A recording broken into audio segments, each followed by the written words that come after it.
अलग अलग ज्वालामुखियों से जूम आउट करके पूरी पृथ्वी को देखें तो क्या ये यूं ही कहीं भी फैले हुए हैं या इनका कोई पैटर्न है? और यहीं पर पैसिफिक रिंग ऑफ फायर का जिक्र आता है। हाँ, और ये पैटर्न बहुत साफ है। दुनिया के 2/3 से ज्यादा सक्रिय ज्वालामुखी प्रशांत महासागर के किनारों पर एक घोड़े की नाल के आकार की बेल्ट में पाए जाते हैं। इसी को कहते हैं रिंग ऑफ फायर। जी, इसी को पैसिफिक रिंग ऑफ फायर या सरकम पैसिफिक बेल्ट कहते हैं।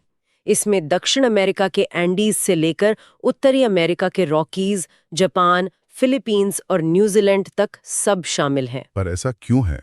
मतलब इसी जगह पर इतनी आग क्यों है? क्योंकि यहाँ पृथ्वी की टेक्टोनिक प्लेट्स का महासम्मेलन हो रहा है। विशाल प्रशांत महासागरीय प्लेट अपने चारों ओर की महाद्वीपीय प्लेटों से टकरा रही है और उनके नीचे खिसक रही है। अच्छा, जिसे सबडक्शन कहते हैं। बिल्कुल, इस प्रक्रिया को सबडक्शन कहते हैं। जब एक प्लेट दूसरी के नीचे जाती है तो जबरदस्त गर्मी और दबाव से चट्टानें पिघलकर मैग्मा बन जाती हैं और यही मैग्मा फिर कमजोर जगहों से सतह पर ज्वालामुखी के रूप में फूट पड़ता है। तो मतलब ज्वालामुखी और टेक्टोनिक प्लेट्स की बाउंड्रीज सीधे तौर पर जुड़ी हैं। हाँ, ये एक धीमी लेकिन लगातार चलने वाली प्रक्रिया है। इसी से जुड़ा एक और सवाल है, भूकंप का। लर्नर ने एक मुख्य परीक्षा का प्रश्न तैयार किया है। दुनिया में भूकंप क्षेत्रों के वितरण की व्याख्या करें। कुछ क्षेत्र दूसरों की तुलना में भूकंप के प्रति अधिक प्रवण क्यों हैं? यह एक बेहतरीन मेंस का प्रश्न है और इसका जवाब भी टेक्टोनिक प्लेट्स की कहानी में ही छिपा है। कैसे? भूकंपों का वितरण लगभग पूरी तरह से ज्वालामुखियों के वितरण से मेल खाता है। दुनिया के सबसे ज्यादा भूकंप भी 2 मुख्य बेल्ट में आते हैं। पहली यही पैसिफिक रिंग ऑफ फायर और दूसरी है अल्पाइन हिमालयन बेल्ट। ये कहाँ है? ये भूमध्य सागर से शुरू होकर तुर्की, ईरान, हिमालय और दक्षिण पूर्व एशिया तक जाती है। तो रिंग ऑफ फायर में भूकंप का कारण तो वही सबडक्शन हुआ, जहां प्लेटें एक दूसरे के नीचे खिसक रही हैं।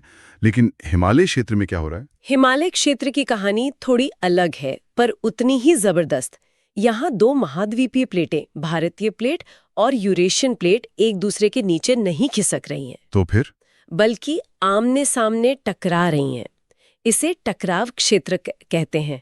अच्छा, जैसे 2 कारें टकराती हैं। बिल्कुल, आप कल्पना कीजिए कि 2 कारें आपस में टकरा रही हैं।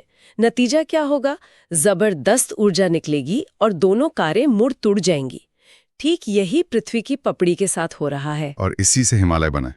जी, इसी टकराव से हिमालय जैसे दुनिया के सबसे ऊंचे पहाड़ बने हैं और इसी वजह से ये पूरा क्षेत्र भूकंप के लिए बेहद संवेदनशील है। प्लेट्स अभी भी एक दूसरे को धकेल रही हैं, जिससे चट्टानों में तनाव जमा होता है और जब ये तनाव अचानक छूटता है तो एक विनाशकारी भूकंप आता है। इसका मतलब मेंस के उत्तर में सिर्फ ये लिखना काफी नहीं होगा कि भूकंप प्लेट की सीमाओं पर आते हैं। नहीं, अच्छे अंक लाने के लिए सबडक्शन जोन और कोलिजन जोन के बीच का अंतर समझाना होगा और दोनों के उदाहरण भी देने होंगे। बिल्कुल, आपको रिंग ऑफ फायर, सबडक्शन और अल्पाइन हिमालयन बेल्ट कोलिजन दोनों का उल्लेख करना होगा और आप इसे हाल की घटनाओं से भी जोड़ सकते हैं, जैसे तुर्की या नेपाल में आए भूकंप। हाँ, और यहाँ एक बात साफ करना जरूरी है।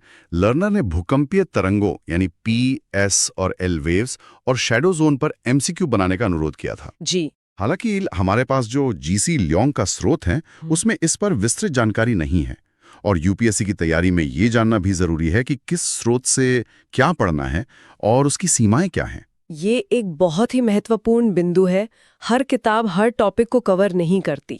तो आज की इस गहरी पड़ताल का सारांश निकालते हैं। हमने पृथ्वी के अंदर एक सफर से शुरुआत की और डाइक और सिल जैसी छिपी हुई आकृतियों को समझा और जाना कि कैसे बैथलिथ पहाड़ों का कंकाल बनाते हैं। फिर हम सतह पर आए और देखा कि कैसे लावा की केमिस्ट्री, खासकर उसमें सिलिका की मात्रा, ये तय करती है कि ज्वालामुखी हवारी की तरह शांत होगा या माउंट पीली की तरह विस्फोटक।